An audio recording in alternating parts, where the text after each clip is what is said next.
Hello ladies and gentlemen, boys and girls, my name is Dominic and I'd like to welcome you all to the 4th episode of Spotlight Game of Thrones, the series in which we take a look at some of the characters who feature in the A Song of Ice and Fire novels but are yet to be seen on the hit HBO show. So if you love Game of Thrones and want to know more about the world and its characters outside of the TV show, you've come to the right place. Just to be on the safe side going forward, I'd just like to say that if you don't want any spoilers for the TV show or the books, then you probably should come back later as I may touch on some sensitive plot points. Now on today's episode we'll be looking at Sir Garlan Tyrell, better known within the Seven Kingdoms as Garlan the Gallant, son of Lord Mace Tyrell and Lady Ellery Hightower, husband to Lady Leonette Fossaway, younger brother to Willis Tyrell who himself is the heir to Highgarden, and elder brother to both Loras Tyrell, the Knight of Flowers, and Marjorie Tyrell, Queen of the Seven Kingdoms. Before we get into Garlan, however, and what it is that exactly makes him so gallant, let's take a brief look into the recent history of House Tyrell of Highgarden and some of the key changes that separate the TV show Game of Thrones from the A Song of Ice and Fire books. Now the Tyrells are the Wardens of the South, Lords and Paramount of the Mander, and the Liege Lords of the Reach. They are the second wealthiest of the great houses behind only the Lannisters, and the Reach itself is the second largest constituent region in the Seven Kingdoms behind only the North, but far more fertile and heavily populated. The Reach is also considered the home of chivalry in Westeros. Think of it as the classic medieval fantasy realm in which chivalrous knights fight gallantly for the honour of fair maidens, and everything is always green and good.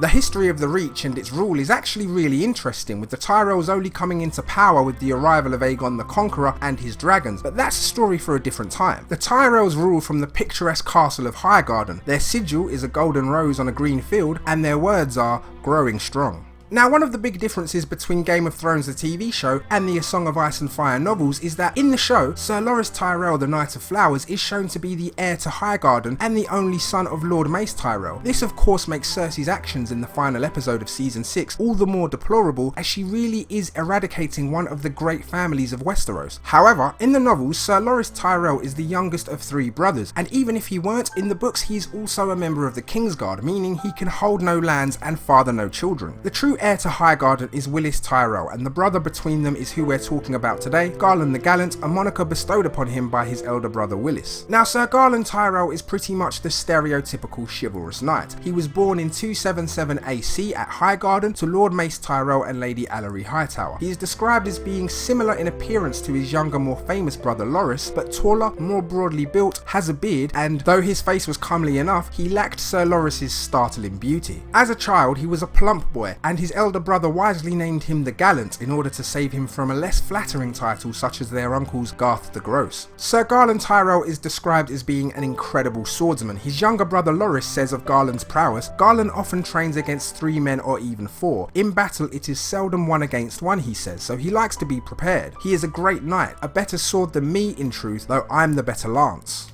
Now this is high praise considering Sir Loras's renown throughout the Seven Kingdoms. In the book A Clash of Kings, it is Sir Garlan Tyrell that dons the armour of the late Renly Baratheon at the Battle of Blackwater in order to scare Stannis Baratheon's men-at-arms whilst leading the Tyrell Lannister vanguard. If you remember, this role was swapped over to Sir Loras in the TV show. At the battle, Sir Garlan also engages in one-on-one combat with Sir Gaillard Morrigan, a former member of Renly's Rainbow Guard who switched sides to Stannis. Sir Garlan defeats him on the field. As reward for his valour, Sir Garlan is raised to Lord of Brightwater Keep, the seat of the attainted House Florent. It is also Sir Garlan who introduces his sister Marjorie Tyrell to King Joffrey Baratheon and not his brother Loras as seen in the show. We next see Garlan at the wedding of Tyrion Lannister and Sansa Stark, whereby he lives up to his moniker, asking a clearly frightened and distraught Sansa to dance so that he might offer her some words of encouragement. We get a sense of his character as after a brief exchange with her, he tells her, "My lady, I have seen how you look at my brother. Loras is valiant and handsome and we all love him dearly, but your imp will make a better husband. He is a bigger man than he seems, I think." His admiration and acknowledgement of Tyrion Lannister is given further credence when after Tyrion drunkenly threatens to hang all of the singers after being subjected to a song that flat out ignores his contribution at the Blackwater, Sir Garlan says to him, "My Lord of Lannister was made to do great deeds, but for his chain and his wildfire the foe would have been across the river, and if Tyrion's wildlings had not slain most of Lord Stannis' scouts, we would have never been able to take him unawares." This is something that makes Tyrion feel absurdly grateful. Sir Garlan also chastises Joffrey when the king king purposely spills wine on his uncle Tyrion's head, telling the king,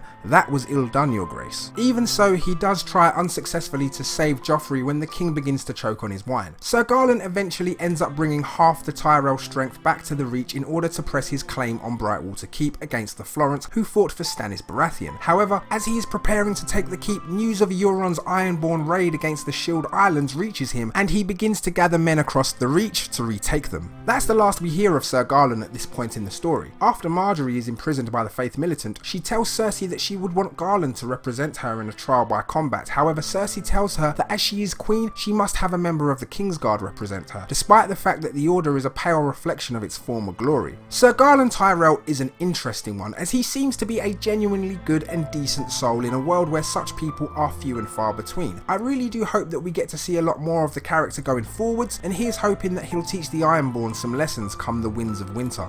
Thank you all so much for watching this 4th episode of Spotlight Game of Thrones. I'll be releasing new episodes every Friday, so be sure to subscribe to the channel in order not to miss out. If you enjoyed the video, please do like and share amongst your friends. Thank you again for taking the time. I'll see you again next week. Goodbye.